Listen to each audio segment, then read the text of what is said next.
next topic is about database models. In market, we have from 1960 till now, different models are introduced in market. So we will discuss today in detail those models and their uses, their drawbacks, their advances. Okay, तो सबसे पहले database models होते क्या हैं? Database models in simple words वो structures होती हैं या वो आर्किटेक्चर्स या फेनोमेना होते हैं जिसके बेस पे हम अपने डेटाबेस को ऑर्गेनाइज करते हैं या अपना जो हमने डेटा स्टोर करना हो या डेटा का आपस में रिलेशनशिप काम करना हो, ये सारी चीज़ें डिफरेंट डेटाबेस मॉडल्स डिफ़ाइन करता है। यानी सिंपल वर्ड्स में ये रूल रेगुलेशंस हम डिफ़ाइन करते हैं अगर कोई हमने डेटाबेस बनाना हो। तो डिफरेंट मॉडल्स होते हैं, डिफरेंट मॉडल्स हैं हमारे पास मार्केट में और डिफरेंट मॉडल्स डिफरेंट प्रॉब्लम्स को सॉल्व करते हैं। यानी हर प्रॉब्लम्स को एक ही डेटाबेस मॉडल हम हर प्रॉब्लम्स के लिए यूज़ कर लें, ये फ़ीज़िबल नहीं होता। डिफरेंट मॉडल्स के या डिफरेंट डिफरेंट प्रॉब्लम्स के जो डोमेन होते हैं, उन डोमेन को हमने देखना होता है कि कौन-सी डोमेन के लिए हमने डेटाबेस बनाना है और उसमें क्या-क्या फ़ंक्शनैलिटीज़ होनी चाहिए। तो इसके बेस पे हम ये मॉडल्स सेलेक्ट करते हैं डेटाबेस के और इसके मॉडल्स की बेस पे हम फिर क्या करते हैं, कंप्लीट डेटाबेस हम डिज़ाइन करते हैं। और ये एक बहुत ही इम्पोर्टेंट स्टेप्स हैं डेटाबेस डिज़ाइन में कि हम पहले आइडेंटिफ़ाई कर लें कि कौन-सा मॉडल हमने यूज़ करना है। अगर हम सही मॉडल यूज़ करेंगे तो डेटा जो होगा हमारा सही स्ट्रक्चर में स्टोर होगा और इन फ्यूचर हमें कोई उसमें डिफ़िकल्टीज़ नहीं होगी। अगर हमने सही मॉडल नहीं चुना स्टार्ट में ही तो इन फ्यूचर हमें डिफरेंट प्रॉब्लम्स का सामना हो सकता है। तो ये बहुत ही इम्पोर्टेंट स्टेप्स हैं स्टार्ट में ही जब हम डिज़ाइन करते हैं डेटाबेस। तो इवोल्यूशन स्टार्ट हुआ था डेटाबेस मॉडल्स का फ्रॉम 1960 में हायरार्किकल ट्री स्ट्रक्चर आया था डेटाबेस मॉडल का, जिसमें हमारे पास पेरेंट्स होते हैं, चिल्ड्रन होते हैं और इसके डिफरेंट रूल्स हैं, वो आगे जाके हम अभी पढ़ेंगे। दूसरा मॉडल हमारे पास नेटवर्क का था, जिसके अंदर ग्राफ की शक्ल में हमारे पास डेटा स्टोर होता है और ग्राफ की शक्ल में जैसे उसमें लिंक्स होते हैं, उसी तरह डिफरेंट डेटा आपस में रिलेट होता है। और तीसरा मॉडल 1980 में फिर टेबल्स और रोज़ और कॉलम्स का आया था, यानी उसको हम रिलेशनल डेटाबेस कहते हैं, आरडीबीएमएस जो हैं। इसके अंदर हमारे पास जो डेटा स्टोर होता है वो टेबल्स की फॉर्म में होता है और टेबल्स के अंदर फिर रोज़ होते हैं, रोज़ को हम टपल्स भी कह सकते हैं और कॉलम्स होते हैं, कॉलम्स को हम फील्ड्स भी कह सकते हैं। ओके, सो नेक्स्ट हमारे पास सब्जेक्ट ओरिएंटेड है जो 1990 में आया था। इसके अंदर हमारे पास हर जो चीज़ हो अ, उसका हमारा ऑब्जेक्ट बनाते हैं और ऑब्जेक्ट फिर उसके अंदर जो ऑब्जेक्ट की डिफरेंट बिहेवियर्स होती हैं, प्रॉपर्टीज़ होती हैं, वो भी स्टोर करते हैं। तो ये एक ये कह लें कि रियल वर्ल्ड में जो चीज़ें होती हैं उसके बेस पे ये बनाया गया था कि लाइक अभी एक पर्सन है तो पर्सन का नाम होगा, उसकी एज होगी, तो ये डिफरेंट उसकी प्रॉपर्टी होगी और पर्सन क्या करेगा, बोलेगा, सुनेगा, तो ये इसकी डिफरेंट फंक्शनैलिटी हैं। तो ये एक ऑब्जेक्ट है पर्सन हमारे पास और ये रियल वर्ल्ड की सिनेरियो में हम यूज़ करते हैं। नेक्स्ट जो है हमारे पास ऑब्जेक्ट रिलेशनल है, जो 2000 में आया था और इसके अंदर हमारे पास टेबल्स और ऑब्जेक्ट्स दोनों कंबाइन होते हैं, दोनों की फीचर्स कंबाइन होते हैं। तो अभी डिटेल में डिस्कस करते हैं कि कौन सा मॉडल फिजिबल होता है कैसे कौन से प्रॉब्लम्स के लिए। सबसे पहले हायरार्किकल जो डेटाबेस मॉडल है ये ओके, सो हायरार्किकल डेटाबेस मॉडल में हमारे पास क्या होता है, एक ट्री स्ट्रक्चर होता है, लाइक टॉप टू बॉटम हम आते हैं और टॉप पे जो हमारे पास नोड होता है उस नोड को हम क्या कहते हैं, और रूट नोड कहते हैं। और जो उसके नीचे फिर आते हैं उसको हम डिफरेंट लेवल्स में फिर डिवाइड करते हैं। और इसकी प्रॉपर्टी ये हैं कि इसमें ये रूल्स हैं कि जो सब पे टॉप पे हो वो रूट होता है, उसको हम पेरेंट कहते हैं। और उसके नीचे फिर जो नोड्स आते हैं उनको हम चिल्ड्रंस कहते हैं। और रूल इनका ये है कि हर पेरेंट के डिफरेंट चाइल्ड्स हो सकते हैं, लेकिन हर चाइल्ड का सिर्फ एक ही पेरेंट होगा। यानी जो लोअर लेवल में होंगे वो टॉप में जिसके साथ कनेक्ट होंगे वो सिर्फ एक ही के साथ कनेक्ट हो सकते हैं, डिफरेंट के साथ कनेक्ट नहीं हो सकते।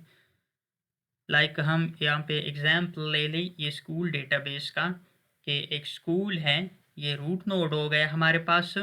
और स्कूल के अंदर क्या होते हैं, डिफरेंट सब्जेक्ट्स होते हैं। तो एक सीएस डिपार्टमेंट हो गया हमारे पास, एक साइंस डिपार्टमेंट हो गया।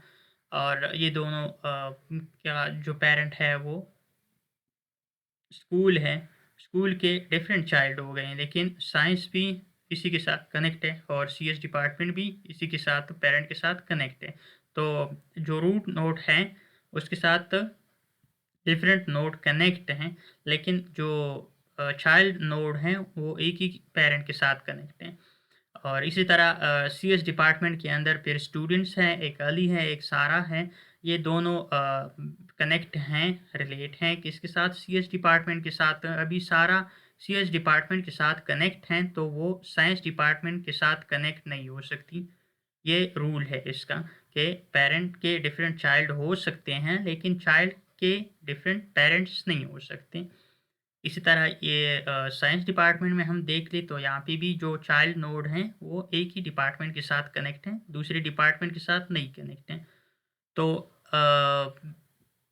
जो इसका ड्रॉबैक इसका ये है कि अ, हम मैनी टू मैनी रिलेशनशिप्स इसमें डिफ़ाइन नहीं कर सकते।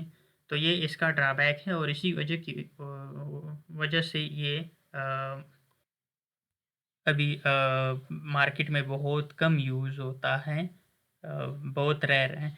जो एडवांटेज हैं इसकी ये है कि ये बहुत फ़ास्ट हैं।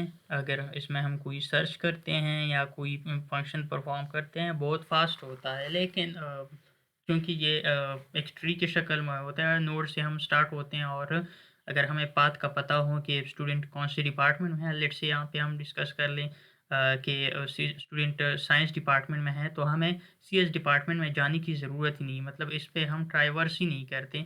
तो ये टाइम हमारा बचत हो जाता है और क्या होता है ये बहुत फ़ास्ट होता है इसमें सर्च इसी बिना पर। तो ये इसके ड्रॉबैक है कि इसमें हम many to many relationship define नहीं कर सकते। और ये इसका जो है एडवांटेज है कि ये वेरी फ़ास्ट हैं। सर्च के मामले में अगर कोई पाथ का हमें पता हो तो रियल वर्ल्ड की सिनेरियो में हम अगर इसको ले लें तो कोई ऐसा सिनेरियो हो जहाँ पे हमें डेटा का पता हो कि ये जो चाइल्ड नोड हो उसका एक ही पेरेंट होगा। ये रूल हो रियल वर्ल्ड की सिनेरियो में, जिस डोमेन के लिए हमने डेटाबेस बनाना हो तो हम वहाँ पे ये हायरार्किकल डेटाबेस जो मॉडल है ये यूज़ कर सकते हैं और ये एफिशिएंट भी होगा सर्च और डेटा को मैनेज करने के लिए। रियल वर्ल्ड यूज़ जो अभी भी यूज़ हो रहा है वो आईबीएम्स का आईएमएस इंफॉर्मेशन मैनेजमेंट सिस्टम जो हैं, जो नासा अपोलो मिशंस के लिए यूज़ करता है, तो उसमें अभी भी ये हायरार्किकल मॉडल यूज़ हो रहा है। और बैंकिंग मेनफ्रेम्स में भी ये डिफरेंट बैंकिंग मेनफ्रेम्स में भी यूज़ हो रहा है। ओके, नेक्स्ट हमारे पास नेटवर्क डेटाबेस मॉडल है। नेटवर्क का अगर हम देख ले तो नेटवर्क के अंदर लाइक एक जाल सा होता है कि हर नोड दूसरे नोड के साथ डायरेक्ट कनेक्ट हो सकता है। तो उसी सिनेरियो के बेस पे ये बना हुआ है। और हर नोड दूसरे नोड के साथ डायरेक्टली कनेक्ट हो सकता है, यानी रिलेट कर सकता है दूसरे नोड के साथ। तो इसके बेस पे हम मैनी टू मैनी जो रिलेशनशिप्स हैं वो डिफ़ाइन कर सकते हैं। और ये जो अभी हमने हायरार्किकल मॉडल पढ़ा उसका जो सबसे बड़ा प्रॉब्लम था कि मैनी टू मैनी रिलेशनशिप्स उसमें हम डिफ़ाइन नहीं कर पा रहे थे, तो उसको ये सॉल्व करता है और इसमें हम many to many relationships define कर सकते हैं। और इसका जो शेप होता है वो एक लाइक वेब की शक्ल में होता है, जो जाल होता है, मकड़ी का जाला होता है और ग्राफ की शक्ल में इस तरह का होता है, एक ट्री की शक्ल में नहीं होता कि हर पेरेंट के मल्टीपल नोड्स हो सकते हैं, चाइल्ड हो सकते हैं, लेकिन चाइल्ड का सिर्फ एक ही पेरेंट होगा, बल्कि ये जाल की शक्ल में होता है। हर नोड का दूसरे नोड हर दूसरे नोड के साथ कनेक्ट हो सकता है हर नोड।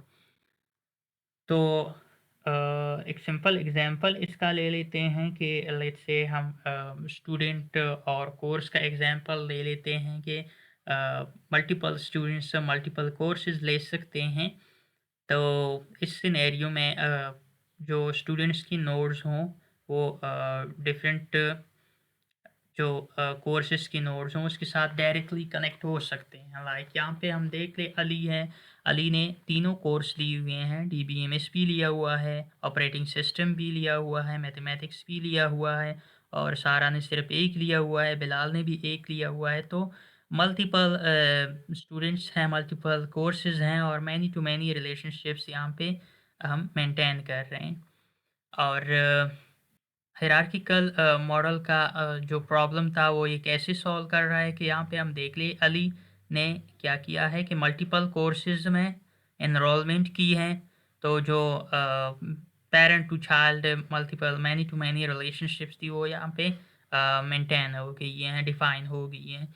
चाहिए इसकी एडवांटेज थी कि मैनी टू मैनी रिलेशनशिप्स यहाँ पे हम मेंटेन करते हैं और डिसएडवांटेज इसका ये है कि इसका जो स्ट्रक्चर है जो शेप हैं ये बहुत कम्प्लेक्स हैं और ये थोड़ा हार्ड हैं। इसको मेंटेन करना या इसको डिज़ाइन करना या इसके अंदर जो हम नोड्स को अगर हम एक्सेस करना चाहें, सर्च करना चाहें तो नेविगेशन इसमें थोड़ी कम्प्लेक्स हो जाती हैं, यूज़र फ्रेंडली नहीं होती क्योंकि इसके अंदर पॉइंटर यूज़ होते हैं, तो उसकी बेस पे ये नेविगेशन होती हैं। तो इसलिए ये थोड़ा कम्प्लेक्स हो जाता है। रियल वर्ल्ड की सिनेरियो में अगर हम देख लें तो ये जो यूज़ हो रहा है वो इंटीग्रेटेड डेटाबेस मैनेजमेंट सिस्टम्स जो है जो कि बहुत सारे गवर्नमेंट्स के जो ऑर्गेनाइजेशंस हो वो यूज़ करती हैं और बैंकिंग सिस्टम्स में भी ये यूज़ होता है। 1970 और 1980 के दौरान ये यूज़ हो ओके। तो रियल वर्ल्ड के सिनेरियो में अगर हमने इसको यूज़ करना हो तो कोई ऐसा सिनेरियो हो डोमेन के अंदर के उसमें हमें मैनी टू मैनी रिलेशनशिप्स की ज़रूरत हो तो उसके अंदर हम इस मॉडल्स को यूज़ कर सकते हैं। लेकिन ये ओल्ड मॉडल है 1980 की जो सेंचुरी थी उसके अंदर ये यूज़ हो रहा था। तो उस टाइम ये इंट्रोड्यूस हुआ था 1970 में और उस टाइम ये उरूज पर था, वहाँ पे यूज़ हो रहा था। अभी हमारे पास एडवांस मॉडल आ गए हैं तो हम वो यूज़ करते हैं मोस्टली। नेक्स्ट हमारे पास रिलेशनल डेटाबेस मॉडल है जिसके अंदर हमारे पास जो डेटा होता है वो टेबल्स की फॉर्म में स्टोर होता है और हर टेबल को हम रिलेशन कहते हैं, रिलेशनल कहते हैं। और हर टेबल के अंदर हर रिलेशंस के अंदर फिर हमारे पास रोज़ होते हैं जो कि हर रिकॉर्ड को इंडिकेट करते हैं, डिनोट करते हैं। और जो कॉलम्स होते हैं इसके अंदर कॉलम्स की बेस पे हम एट्रीब्यूट्स डिफ़ाइन करते हैं कि हर रिकॉर्ड के मल्टीपल एट्रीब्यूट्स हो सकते हैं, तो वो एट्रीब्यूट्स हम कॉलम की शक्ल में डिफ़ाइन करते हैं टॉप पे। और इसको हम फील्ड्स भी कह सकते हैं। और जो रोज़ होते हैं हर रिकॉर्ड होता है तो रिकॉर्ड को हम टपल्स भी कहते हैं इस रिलेशनल डेटाबेस मॉडल में। और टेबल जो हैं वो टेबल आपस में रिलेट करते हैं। हर टेबल के अंदर हमारे पास एक प्राइमरी की होती हैं जो कि नॉट नल होती हैं और यूनिक होती हैं और हर रिकॉर्ड के लिए यूनिक होती हैं।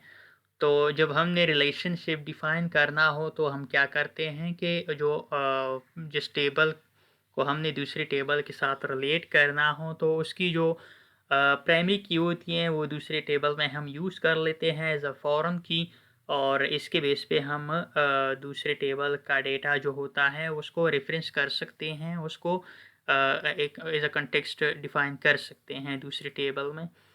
और ये जो मॉडल है ये बहुत वाइडली अभी भी यूज़ हो रहा है मार्केट में। अगर हम इसके एग्ज़ाम्पल ले लें तो माईएसक्यूएल, ओरेकल और पोस्टग्रेसक्यूएल जो हैं ये अभी भी यूज़ कर रहे हैं रिलेशनल डेटाबेस मॉडल को। और रियल वर्ल्ड का सिंपल एक से एग्ज़ाम्पल हम ले लेते हैं, लाइक हमारे पास स्टूडेंट्स हैं और डिफरेंट डिपार्टमेंट्स हैं।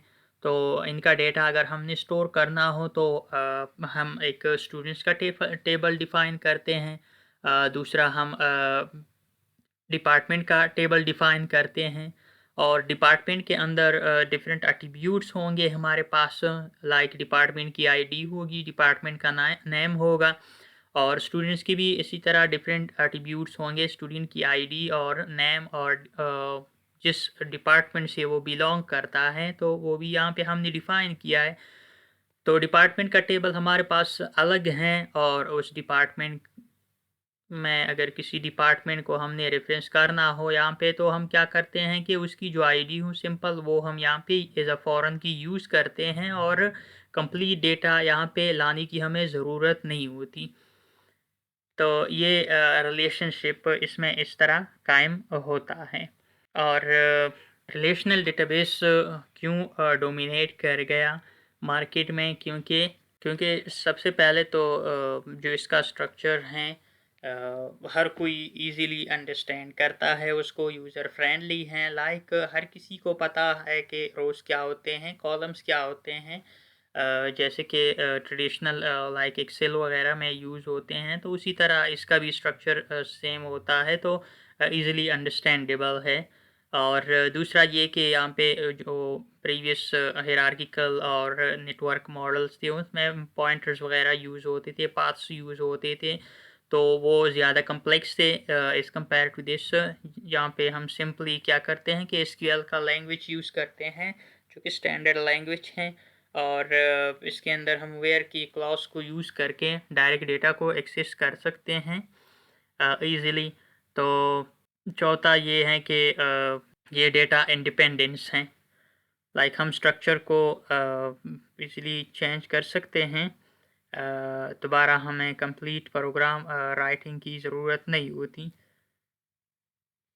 लाइक प्रीवियस जो मॉडल्स थे उसके लिए पहले हम क्या करते थे कि कंप्लीट स्ट्रक्चर एक डिफ़ाइन करते थे कि नेटवर्क जो मॉडल है या हायरार्किकल मॉडल हैं तो उसके लिए हर एट्रीब्यूट के लिए, हर नोड वगैरह के लिए हमें क्या करना होता था कि कंप्लीट एक स्ट्रक्चर हम डिफ़ाइन करते थे। इसी तरह जो उनके दरमियान रिलेशनशिप्स थी उसके लिए भी हमें स्ट्रक्चर यानी स्ट्रक्चर और इंस्ट्रक्शंस और कोड वगैरह हमने डिफ़ाइन करना होता था। तो यहाँ पे वो चीज़ नहीं है, यहाँ पे डायरेक्ट क्या होता है डेटा का स्कीमा हम बना लेते हैं, और स्कीमा के अंदर वो डेटा सारा स्टोर होता है।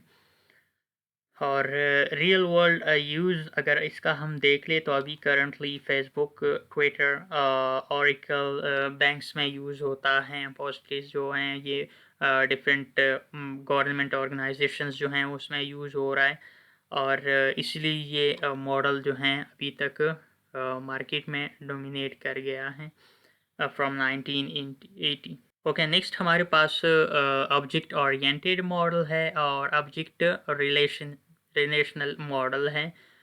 ऑब्जेक्ट ओरिएंटेड मॉडल जो हैं ये डेटा जो स्टोर करता है वो ऑब्जेक्ट की शेप में, शक्ल में स्टोर करता है। जस्ट लाइक जैसे हमने ऊप पढ़ा है ऑब्जेक्ट ओरिएंटेड प्रोग्रामिंग के, वहाँ पे क्या होता था कि हर जो हमारे पास रियल वर्ल्ड का कोई भी चीज़ हो, लाइक कोई भी नाउन हो, इन सिंपल वर्ड हम कह सकते हैं कि कोई भी नाउन हो तो उसका एक एज अ ऑब्जेक्ट हम बनाते थे। नाउन हम क्या कहते हैं, नाउन कोई भी पर्सन हो या कोई चीज़ हो या कोई जगह का नाम हो तो उसको एज एन ऑब्जेक्ट हम स्टोर करते हैं, और ऑब्जेक्ट के अंदर हमारे पास फिर डिफरेंट उसकी क्या होती हैं, प्रॉपर्टीज़ होती हैं। लाइक कोई भी चीज़ हो, कोई भी चीज़ हम उठा लें, लाइक कपबोर्ड उठा लें या कोई फ़ैन उठा लें या कोई कोई भी चीज़ उठा ले तो उसकी प्रॉपर्टीज़ होती हैं, लाइक उसका कलर या उसका शेप वगैरह। तो कोई अगर पर्सन हम उठा लें तो उसकी भी प्रॉपर्टीज़ हैं, नेम है, एज है वगैरह वगैरह। और उसकी फ़ंक्शंस भी हैं, वो डिफरेंट फ़ंक्शंस परफ़ॉर्म करता है, तो फ़ंक्शंस भी यहाँ पे आ जाती हैं सारी, उसको हम मेथड्स कहते हैं। और जो उसका उसकी प्रॉपर्टीज़ हैं उसको हम इसमें क्या कहते हैं, एट्रिब्यूट्स कहते हैं। हर ऑब्जेक्ट के अंदर फिर हमारे पास एट्रिब्यूट्स होते हैं और मेथड्स होते हैं। लाइक सिंपल एग्ज़ाम्पल उस इसका हम ले के हम एम्प्लॉयी का एक ऑब्जेक्ट डिफ़ाइन करते हैं, तो एम्प्लॉयी के क्या होते हैं हमारे पास, एट्रिब्यूट एट्रिब्यूट्स इसके अंदर हैं। और मेथड होते हैं उसके डिफरेंट। एट्रिब्यूट्स इसके क्या होंगे कि इसका एम्प्लॉय का नेम होगा, उसकी सैलरी होगी, वो कौन सी डिपार्टमेंट से बिलोंग करता है।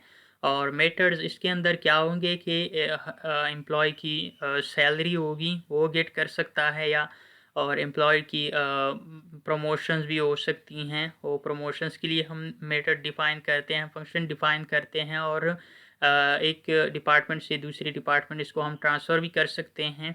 तो ये ट्रांसफ़र का फ़ंक्शन, इसी तरह और भी फ़ंक्शन इसके हो सकते हैं। और इसी तरह अगर हम दूसरा एग्ज़ाम्पल ले लें एक स्टूडेंट का, तो स्टूडेंट की भी डिफरेंट एट्रिब्यूट्स हैं, लाइक उसका उसकी आईडी या रजिस्ट्रेशन नंबर, और उसका नेम, उसकी क्या जीपीए है। तो ये सारी एट्रिब्यूट्स हम डिफ़ाइन करते हैं। और एट्रिब्यूट्स का हमने क्या है डिफ़ाइन किया है कि यहाँ पे हर एट्रिब्यूट के साथ हमने ये भी डिफ़ाइन किया है कि इस डेटा का नेचर क्या है। लाइक आईडी हो, आईडी हम क्या कहते हैं कि यहाँ पे ये एन टाइप है इसका, मतलब न्यूमेरिकल डेटा इसमें स्टोर होगा इस एट्रिब्यूट में। और जो नेम है वो हमारे पास अल्फ़ाबेटिक होता है, तो हमने यहाँ पे उसके लिए स्ट्रिंग डिफ़ाइन किया है। और जीपीए जो है वो हमारे पास उसका जो हम डिफ़ाइन करते हैं जीपीए, वो डेसिमल पॉइंट्स की शक्ल में होती हैं। तो उसके लिए हमने यहाँ पे फ्लॉट डिफ़ाइन किया हुआ है कि वो डेसिमल पॉइंट्स में होना चाहिए। और मेथड इसकी क्या है कि ये एनरोल कर सकता है डिफरेंट कोर्सेज़ के अंदर। ये ग्रेजुएट होगा अगर उसने सारी कोर्सेज़ कंप्लीट किए जो डिग्री के अंदर हों। और जीपीए ये क्या कर सकता है, गेट कर सकता है। ओके, सो सबसे पहले इसमें क्या है कि ये कम्प्लेक्स डेटा के लिए हमारे पास इज़ अ परफेक्ट टूल है कि हमारे पास अगर डेटा कम्प्लेक्स हो, लाइक उसमें ऑडियो भी हो, इमेजेस भी हो, वीडियोस भी हो, और कंप्यूटर एडेड डिज़ाइंस का कोई सिनेरियो भी हो, तो ये सारी चीज़ों के लिए हम ऑब्जेक्ट ओरिएंटेड जो मॉडल है वो यूज़ करते हैं मोस्टली इन अ मार्केट। और अगर कोई रीयूजेबिलिटी की प्रॉपर्टी हमने यूज़ करनी हो तो वो भी वहाँ उन सिनेरियोज़ में भी हम ऑब्जेक्ट ओरिएंटेड को यूज़ करते हैं। लाइक एक पर्सन का ऑब्जेक्ट हम डिफ़ाइन करते हैं और इसको उसको हम स्टूडेंट के अंदर भी यूज़ कर सकते हैं, और टीचर के अंदर भी यूज़ कर सकते हैं, एम्प्लॉय के अंदर भी यूज़ कर सकते हैं। तो ये एक इनहेरिटेंस का जो फंक्शन है वो यहाँ पे हम यूज़ कर सकते हैं और परफॉर्म कर सकते हैं। और इसके अंदर हमारे पास जो स्टैंडर्ड लैंग्वेज हैं एसक्यूएल वो यूज़ नहीं होती। ये प्रोग्रामिंग के बेस पे हम करते हैं। लाइक सिंपल वही ऊप का एग्जांपल ले कि ऊप में हम ऑब्जेक्ट डिफाइन करते थे, वहाँ पे एसक्यूएल का स्टैंडर्ड लैंग्वेज यूज़ नहीं करते थे। और जनरल जो बिजनेसेस हो, लार्ज ऑर्गेनाइजेशंस हो, उसमें ये यूज़ नहीं होती रियल वर्ल्ड के सिनेरियो में मोस्टली। इसका कॉमन एग्जांपल अगर हम ले तो फायरबेस हैं हमारे पास ऑनलाइन क्लाउड गूगल का। वो ये ऑब्जेक्ट ओरिएंटेड का जो मॉडल है ये यूज़ करते हैं, ऑब्जेक्ट ओरिएंटेड की जो स्ट्रक्चर हैं वो यूज़ करते हैं उस डेटाबेस में हम, उसके बेस पे ये बना हुआ है। दूसरा हमारे पास ऑब्जेक्ट रिलेशनल मॉडल है। इसके अंदर क्या होता है कि ये दोनों को कंबाइन करता है सिंपल वर्ड में। जो रिलेशनल डेटाबेस मॉडल था और ये ऑब्जेक्ट ओरिएंटेड जो मॉडल हैं, इन दोनों को ये कंबाइन करता है। और जहाँ पे हमें रिलेशनल मॉडल की जो स्ट्रक्चर हो उसकी ज़रूरत हो तो वो भी इसमें हम डिफ़ाइन करते हैं। और ऑब्जेक्ट ओरिएंटेड की जो प्रॉपर्टीज़ हों या फंक्शंस हों वो हमने यूज़ करनी हो तो वो हम इसमें यूज़ करते हैं, दोनों यूज़ करते हैं। तो ये क्या करता है कि दोनों को कंबाइन करता है। और ये एसक्यूएल से क्या करता है, जो टेबल में हम डेटा स्टोर कर देते हैं रिलेशनल्स में, उसको ले लेता है, वो यूज़ होती हैं इसके अंदर। लेकिन जो ऑब्जेक्ट इसके अंदर हम स्टोर करते हैं या डेटा स्टोर करते हैं वो ऑब्जेक्ट की शक्ल में होता है, तो इससे हमारा काम और भी आसान हो जाता है। लेकिन ये है कि इसमें काम करने के लिए से पहले आपको ये थोड़ा कॉम्प्लेक्स लगेगा, क्योंकि दोनों चीज़ें साथ में हो रही हैं। डेटा टेबल की फॉर्म में स्टोर हो रहा है, लेकिन डेटा टेबल के अंदर हम क्या स्टोर कर रहे हैं, data as an object store कर रहे हैं। तो सिंपल वर्ड में क्या है कि अगर हम देख ले तो इसमें जो हम डेटा स्टोर कर रहे हैं फिज़िकली वो रिलेशनल मॉडल्स की बेस पे सारा वो हो रहा है। और जो फीचर हम यूज़ कर रहे हैं वो ऑब्जेक्ट ओरिएंटेड मॉडल की सारी यूज़ कर रहे हैं। यानी फिज़िकली डेटा जो स्टोर होगा वो रिलेशनल मॉडल्स की बेस पे होगा, सारा डेटा टेबल के अंदर स्टोर होगा, और जो फंक्शंस वगैरह परफॉर्म होंगे वो सारे आउट के हम परफॉर्म करते हैं इसके अंदर। लाइक हम स्टोर करते हैं किसी, लाइक हम स्टोर करना चाहे कि इमेज को हम स्टोर कर लें डेटाबेस के अंदर along with some text, some captions like. तो हम क्या करते हैं कि टेबल के अंदर एक सेल के अंदर हम इमेज को भी डाल देते हैं, और इसी के साथ हम क्या करते हैं एज अ कैप्शन एक टेक्स्ट स्टेटमेंट भी डाल देते हैं। तो ये मल्टीपल एट्रीब्यूट्स हम एज अ सिंगल उसमें डालते हैं। तो क्या है कि टेबल के अंदर डेटा स्टोर होता है एसक्यूएल जिसके लिए हम यूज़ करते हैं, और जो डेटा स्टोर होता है वो क्या होता है, क्लासेस की शक्ल में, लाइक ऑब्जेक्ट की शक्ल में होता है।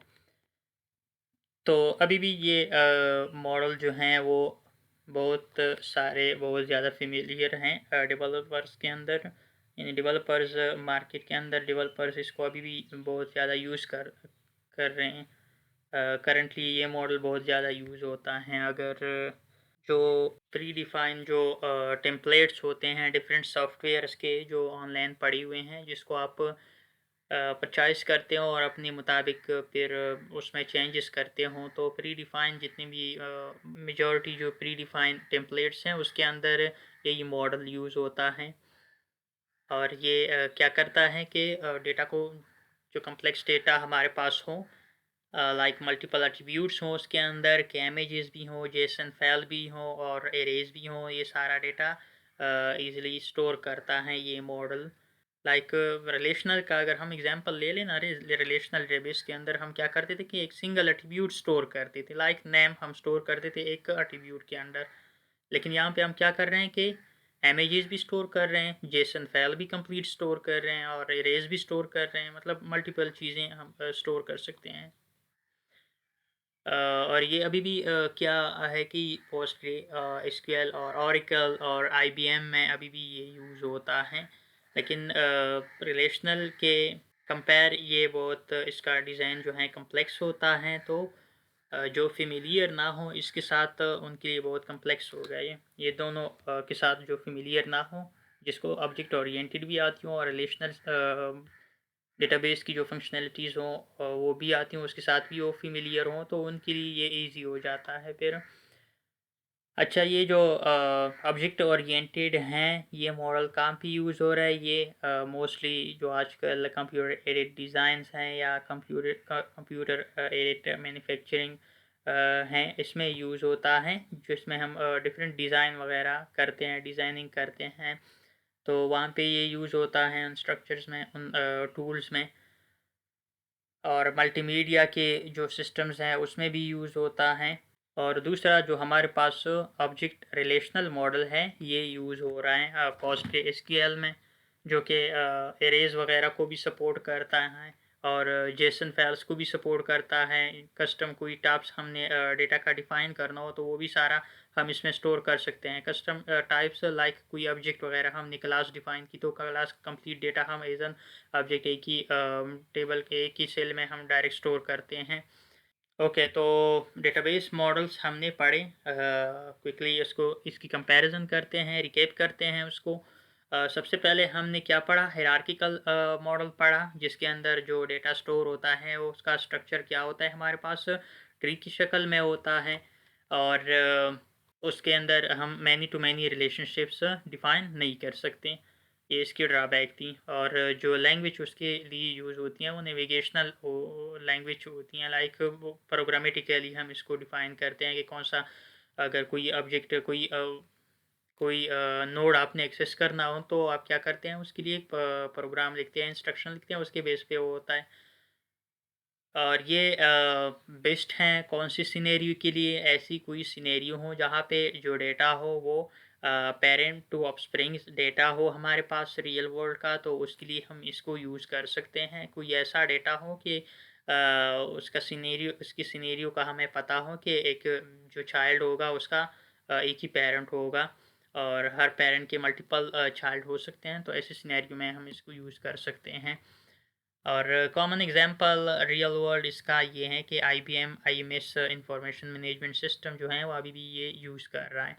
दूसरा हमारे पास नेटवर्क मॉडल था। नेटवर्क मॉडल के अंदर हम क्या करते हैं कि डेटा को एक ग्राफ की शक्ल में, वेब की जो मकड़ी का जाला होता है उसकी शक्ल में स्टोर करते हैं। मल्टीपल नोड्स के साथ रिलेशन हो सकता है, कनेक्ट हो सकते हैं, तो मैनी टू मैनी जो रिलेशन है वो भी इसमें हम डिफ़ाइन कर सकते हैं। और इसके लिए भी हम क्या करते थे कि नेविगेशनल लैंग्वेज यानी प्रोग्रामेटिकली हम इसको मैनेज करते थे। इसके लिए हम ये प्रोग्राम की लैंग्वेज यूज़ करते थे। और नेक्स्ट हमारे पास जो इसका स्ट्रक्चर है वो थोड़ा कम्प्लेक्स था, क्योंकि इसके अंदर हर नोड की दूसरे नोड के साथ कनेक्ट हो सकता था, तो जो लिंक्स हमने क्रिएट करनी होती है इसके अंदर वो थोड़ी कम्प्लेक्स हो जाती हैं। और कॉमन एग्जांपल ये अभी भी IDMS में अभी भी यूज़ हो रहा है।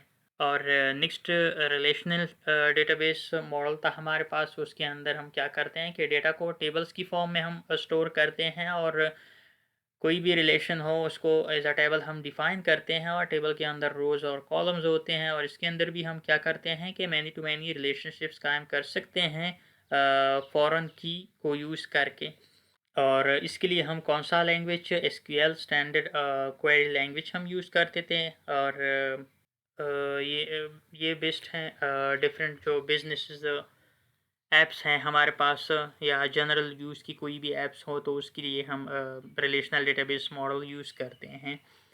और कॉमन एग्जांपल इसका हम ले लें तो MySQL जो हमारे पास DBMS हैं उसके अंदर, और Oracle के अंदर यही स्ट्रक्चर मॉडल यूज़ हो रहा है।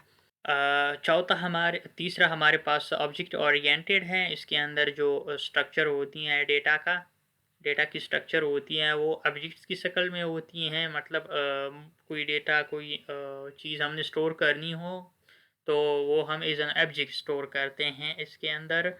और इसके अंदर भी हम many to many relationships define कर सकते हैं। इसके लिए हम जो लैंग्वेज यूज़ करते हैं वो हमारे पास OQL है। OQL क्या है? Object query language. ये भी एक लैंग्वेज है जो हम यूज़ करते हैं ऑब्जेक्ट ओरिएंटेड डेटाबेस के अंदर, कि कोई भी ऑब्जेक्ट हमने रिट्रीव करना हो या मैनेज करना हो या उस पे ऊपर CRUD ऑपरेशंस परफॉर्म करने हो तो वो उसके लिए हम ऑब्जेक्ट क्वेरी लैंग्वेज यूज़ करते हैं।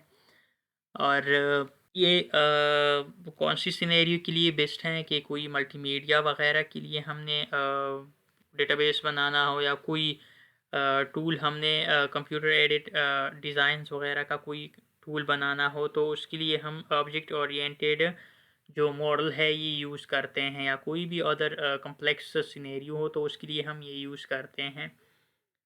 कॉमन एग्जांपल जो अभी भी यूज़ हो रहा है रियल वर्ल्ड का अगर हम ले लें तो DB4 जो है, DB4 और जो है इसमें यूज़ हो रहा है ये। और वेरसेंट ये एक डेटाबेस है तो इसमें भी ये यूज़ हो रहा है। नेक्स्ट हमारे पास ऑब्जेक्ट रिलेशनल है। ऑब्जेक्ट रिलेशनल के अंदर हम क्या करते हैं कि ये दोनों जो मॉडल्स हैं ये कंबाइन हो रहे हैं। इसके अंदर हम टेबल्स का भी यूज़ कर रहे हैं, और ऑब्जेक्ट ओरिएंटेड का जो स्ट्रक्चर था वो भी यूज़ कर रहे हैं, लाइक ऑब्जेक्ट्स को भी हम यूज़ कर रहे हैं यहाँ पे। और इसके अंदर क्या था कि डेटा को फिज़िकली हम टेबल्स के अंदर स्टोर करते हैं, एज अ टेबल स्टोर करते हैं, लेकिन हर टेबल के अंदर जो हर सेल होता है उसके अंदर हम एज एन ऑब्जेक्ट कोई डेटा कस्टम ऑब्जेक्ट भी कम्प्लीटली डाल सकते हैं। लाइक एरेज या कोई जेसन फॉर्मेट में कंप्लीट डेटा हम डाल सकते हैं। और इसके अंदर भी हम क्या करते हैं कि मल्टीपल मैनी टू मैनी जो रिलेशनशिप्स हैं वो हम डिफ़ाइन कर सकते हैं। इसके लिए हम एसक्यूएल को ही यूज़ करते हैं लैंग्वेज, लेकिन उसकी जो एक्सटेंडेड फॉर्म है वो यूज़ करते हैं, लाइक एडवांस जो उसकी फॉर्म है वो यूज़ करते हैं। मॉडर्न जितनी भी कम्प्लेक्स हमारे पास एप्लीकेशंस अभी बन रही हैं तो उसमें मेनली ऑब्जेक्ट रिलेशनशिप का जो मॉडल है यही यूज़ हो रहा है। और कॉमन एग्जांपल इस डेटाबेस की अगर हम ले लें तो पोस्टग्रे एसक्यूएल जो हैं या DB2 जो एसक्यूएल जो मॉडल है, जो डेटाबेस हैं, इसके अंदर यही मॉडल यूज़ हो रहा है। तो अगर सिंपली आपने इनको याद करना हो तो आप इनके स्ट्रक्चर को याद कर ले कि कौन से मॉडल में कौन सा स्ट्रक्चर यूज़ हो रहे हैं, ये ज़रूरी है। और उसके बेस पे आप ये भी फिर डायरेक्ट डिफ़ाइन कर सकते हो कि कौन से सिनेरियो के लिए कौन सा मॉडल बेस्ट होगा। और एक रियल वर्ल्ड कोई एग्जांपल उसका आप याद कर ले तो ये आपके लिए बेस्ट रहेगा।